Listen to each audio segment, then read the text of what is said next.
dari Prodi Kesehatan Gigi Poltekkes Kementerian Kupang adik-adik. Di sini maksud dan tujuan kakak untuk memberikan penyuluhan ini agar adik-adik bisa menjaga kesehatan gigi dan mulut adik-adik dan adik-adik dapat mengungsi apa itu plak gigi adik-adik. Baik adik-adik, di sini kakak akan membawakan materi tentang plak gigi adik-adik. Ini plak gigi nih adik-adik. Plak gigi itu seperti kalau adik-adik makan, adik-adik makan nasi, makan permen, makan apa saja itu, terus ada partikel di sela-sela gigi adik-adik itu yang dinamakan plak gigi atau yang biasanya dipanggil bahasa ilmiahnya yaitu plak gigi adalah suatu endapan lunak yang terdapat pada permukaan gigi yang berwarna putih kekuning-kuningan yang kalau dia berkumpul sudah terlalu lama di dalam adik-adik punya rongga mulut, itu dia akan membentuk endapan lunak adik-adik. Mengerti adik-adik? Plak gigi itu ada penyebabnya. Dia tidak asal datang saja adik-adik. Jadi plak gigi itu mempunyai penyebab-penyebab tertentu adik-adik. Yang pertama tuh penyebab dari adanya plak gigi itu yang pertama sikat gigi. Adik-adik malas sikat gigi. Di sini ada adik-adik yang malas sikat gigi. Ada. Tidak boleh malas sikat gigi adik-adik karena bisa menyebabkan plak gigi adik-adik. Yang kedua karena adik-adik kurang makan sayur-sayuran, buah-buahan. Ada di sini yang tidak suka makan sayur? Tidak ada. Di sini suka makan sayur semua kok. Ya bagus. Adik-adik harus rajin makan sayur ya biar adik-adik punya kesehatan gigi dan mulut itu juga terjaga. Yang ketiga itu adik-adik mungkin suka makan manis-manisan gitu. Nah kalau adik-adik boleh makan, tetapi habis makan adik-adik langsung kumur. Kalau mungkin adik-adik di sekolah kan tidak mungkin bawa sikat gigi ke sekolah tuh adik-adik. Jadi kalau habis makan gula, coklat, begitu adik-adik harus kumur biar coklat itu tidak lengket di gigi.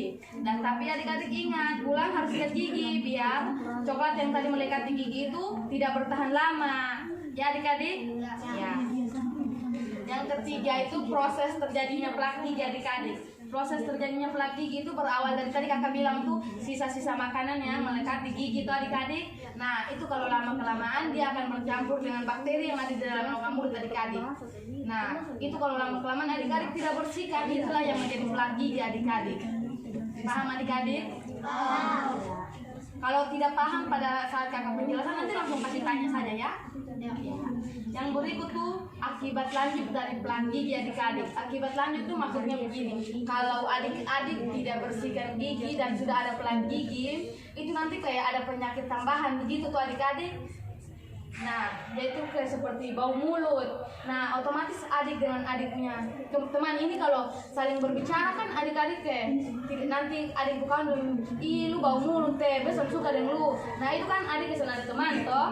Nah, itu berarti harus rajin sikat gigi. Yang berikut tuh karang gigi adik-adik. Karang gigi tuh nanti kalau adik-adik sikat gigi tuh nanti adik-adik mulut akan darah. Ini dia gambarnya adik-adik. Bisa lihat toh? Itu tuh nanti adik-adik sikat gigi tuh dia akan berdarah. Yang berikut tuh gigi berlubang adik-adik. Itu tuh tentunya tidak nyaman tuh adik-adik, apalagi kalau adik-adik makan baru ada masuk di dalam itu nanti kayak sakit begitu tuh adik-adik. Nah, ini dia gambarnya adik-adik.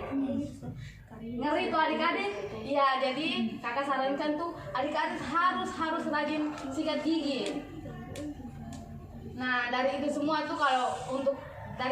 untuk mencegah tuh adik-adik agar adik-adik tidak ada plak gigi, tidak ada karang gigi atau apa semua tuh adik-adik harus rajin menyikat gigi secara teratur. Waktu menyikat gigi tuh 2 kali sehari ya adik-adik. Malam sebelum tidur dan pagi setelah makan. Itu tuh adik-adik harus wajib.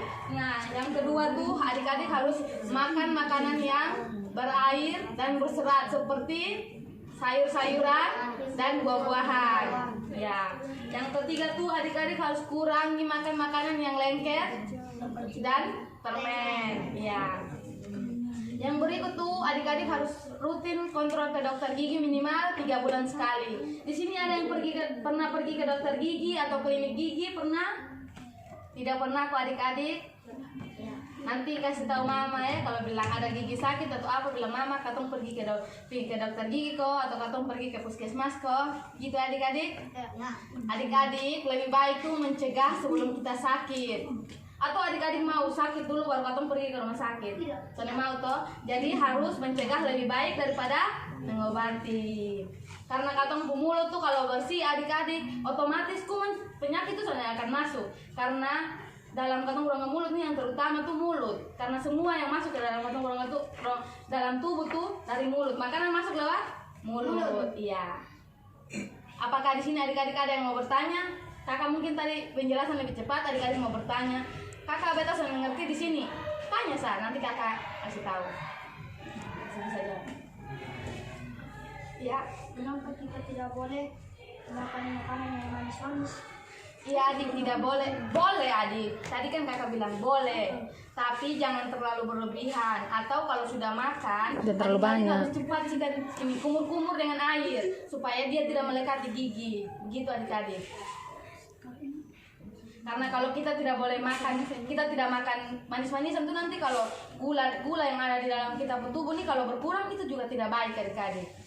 Jadi kita boleh makan, hanya kita imbangi. Begitu adik-adik. Mengerti? Ya, ada mau bertanya lagi? Sudah? Ya adik-adik, mungkin ini saja penjelasan dari kakak. Kakak rasa adik-adik tidak boleh bosan-bosan ya dengar penyuluhan dari kakak-kakak yang lain. Harus semangat ya. Karena gigi itu mahkota dari segalanya. Ya adik-adik semangat. Salam sehat adik-adik. Selamat sore.